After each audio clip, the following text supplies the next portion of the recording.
सूर्य सा प्रकाश फैला जग में उनका नाम, साधु संग की धारा में चमके श्री राम कृष्ण।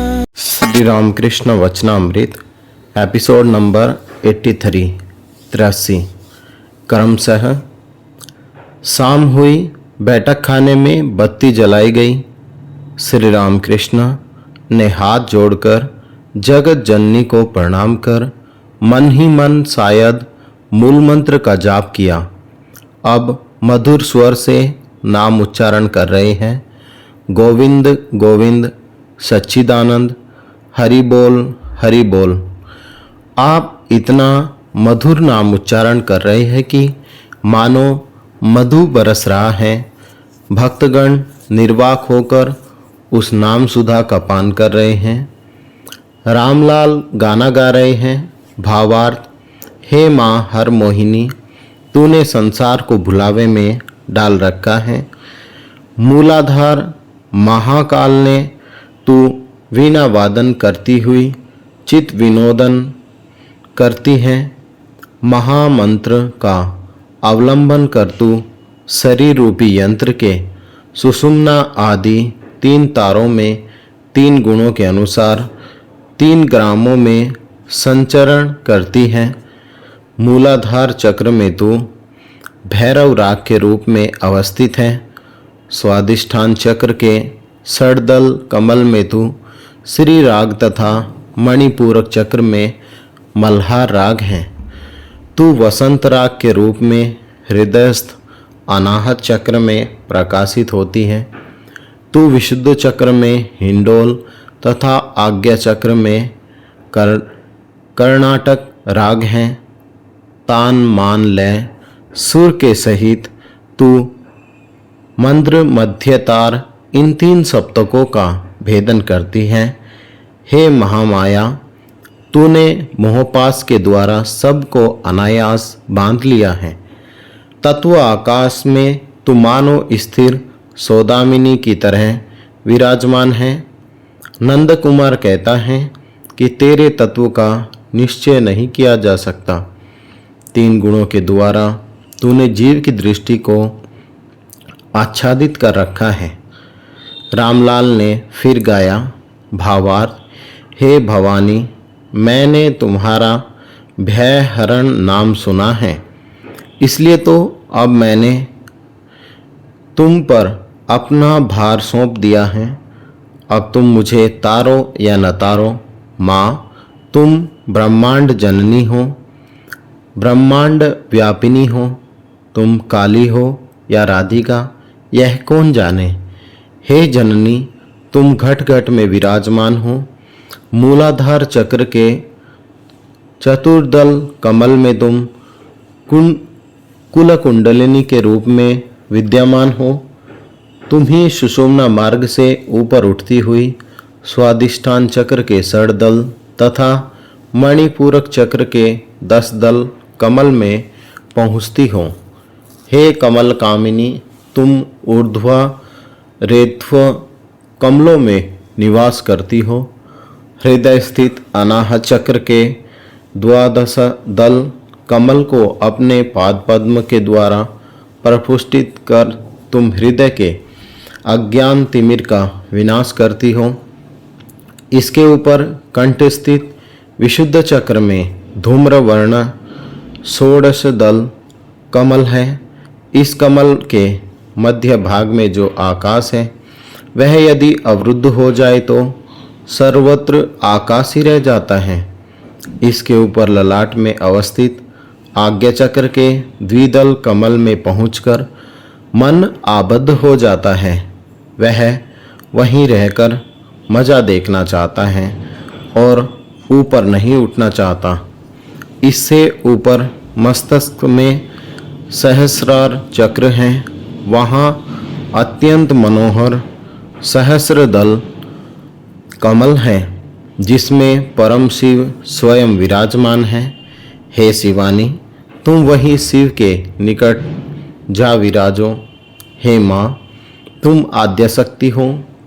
योगी तथा मुनिगण तुम्हारा नगेंद्र नंदिनी उमा के रूप में ध्यान करते हैं। तुम शिव की शक्ति हो। तुम मेरी वासनाओं का हरण करो ताकि मुझे फिर इस भवसागर में पतित न होना पड़े। माँ, तुम ही पंच तत्व हो, फिर तुम तत्वों के अतीत हो, तुम्हें कौन जान सकता है। हे माँ, संसार में भक्तों के हेतु तुम साकार बनी हो, परंतु पंचेंद्रिय पंचतत्व में विलीन हो जाने पर तुम्हारे निराकार स्वरूप का ही अनुभव होता है। रामलाल जिस समय गा रहे थे, इसके ऊपर कंठ स्थित विशुद्ध चक्र में धूम्रवर्ण षोडश दल कमल है। इस कमल में मध्य भाग में जो आकाश है वह यदि अवरुद्ध हो जाए तो सर्वत्र आकाश ही रह जाता है। उस समय श्री रामकृष्ण ने मास्टर से कहा, यह सुनो, इसी का नाम है निराकार सच्चिदानंद दर्शन। विशुद्ध चक्र का भेदन होने पर सर्वत्र आकाश ही रह जाता है। मास्टर, जी हाँ। श्री रामकृष्ण, इस माया में जीव जगत के पार हो जाने पर तब कहीं नित्य स्वरूप में पहुंचा जा सकता है। नाद भेद होने पर ही समाधि लगती है। ओंकार साधना करते करते नाद भेद होता है और समाधि लगती है। अदर ने फल मिष्ठान आदि के द्वारा श्री रामकृष्ण की सेवा की। श्री रामकृष्ण ने कहा, आज यदु मल्लिक के यहाँ जाना पड़ेगा। नंबर 3, शीर्षक यदु मल्लिक के मकान पर। श्री रामकृष्ण यदु मल्लिक के मकान पर आए। कृष्णा प्रतिपदा है, चांदनी रात है। जिस कमरे में सिंह वाहिनी देवी की नित्य सेवा होती है, उस कमरे में श्री रामकृष्ण भक्तों के साथ उपस्थित हुए। सचंदन पुष्पों और मालाओं द्वारा पूजित और विभूषित होकर देवी ने अपूर्व शोभा धारण की है। सामने पुजारी बैठे हुए हैं। प्रतिमा के सम्मुख दीप जल रहा है। सहचरों में से एक को श्री रामकृष्ण ने रुपया चढ़ाकर प्रणाम करने कहा, क्योंकि देवता के दर्शन के लिए आने पर कुछ प्रणामी चढ़ानी चाहिए। श्री रामकृष्ण सिंह वाहिनी के सामने हाथ जोड़कर खड़े हैं। आपके पीछे भक्तगण हाथ जोड़कर खड़े हैं। श्री रामकृष्ण बड़ी देर तक दर्शन कर रहे हैं। क्या आश्चर्य है! दर्शन करते हुए आप सहसा समाधि मग्न हो गए। पत्थर की मूर्ति की तरह निस्तब्ध खड़े हैं। नेत्र निष्पलक है। काफी समय के बाद आपने लंबी सांस छोड़ी। समाधि छूटी। नशे में मस्त हुए से कह रहे हैं, माँ चलता हूँ, परंतु चल नहीं पाते। उसी प्रकार खड़े हैं। फिर रामलाल से कहा, तुम वह गाना गाओ, तभी मैं ठीक होऊंगा। रामलाल गाने लगे। हे माँ हर मोहिनी, तूने संसार को भुलावे में डाल रखा है। गीत समाप्त हुआ। अब श्री रामकृष्ण भक्तों के साथ बैठक खाने की ओर आ रहे हैं। चलते हुए बीच बीच में कहते हैं, माँ मेरे हृदय में रहो माँ। यदु मल्लिक अपने लोगों के साथ बैठक खाने में बैठे हैं। श्री रामकृष्ण भावावस्था में ही है, आकर गा रहे हैं। भावार्थ, हे माँ तुम आनंदमयी होते हुए मुझे निरानंद मत करना।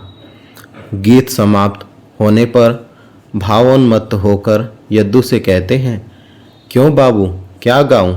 माँ आमी की आटा हा से छेलें, यह गान गाऊं? यह कहकर आप गाने लगे। भावार्थ, माँ क्या मैं तेरा 8वां बालक हूँ? तेरे आंखें तरेरने से मैं नहीं डरता। शिव जिन्हें अपने हृदय कमल पर धारण करते हैं, वे तेरे आरक्त चरण मेरी संपदा हैं। भाव का किंचित उपशम होने पर श्री रामकृष्ण कहते हैं, माँ का प्रसाद खाऊंगा। तब आपको सिंहवाहिनी का प्रसाद ला दिया गया। यदु मल्लिक बैठे हैं। पास ही कुछ मित्र बैठे हुए हैं। कुछ खुशामद करने वाले मुसाहब भी हैं। यदु मलिक की ओर मुंह कर श्री रामकृष्ण कुर्सी पर बैठे हैं और हंसते हुए बातचीत कर रहे हैं। श्री रामकृष्ण के साथ आए हुए भक्तों में से कोई कोई बाजू के कमरे में हैं। मास्टर तथा 2-1 भक्त श्री रामकृष्ण के पास ही बैठे हैं। आज का पाठ यहीं तक। ओम निरंजनम नित्यमनंतरूपम भक्तानुकंपाधृत विग्रहं वे ईशावतारं परमेशमिड्यं तं रामकृष्णं शिरसा नमामि। जय श्री राम कृष्ण।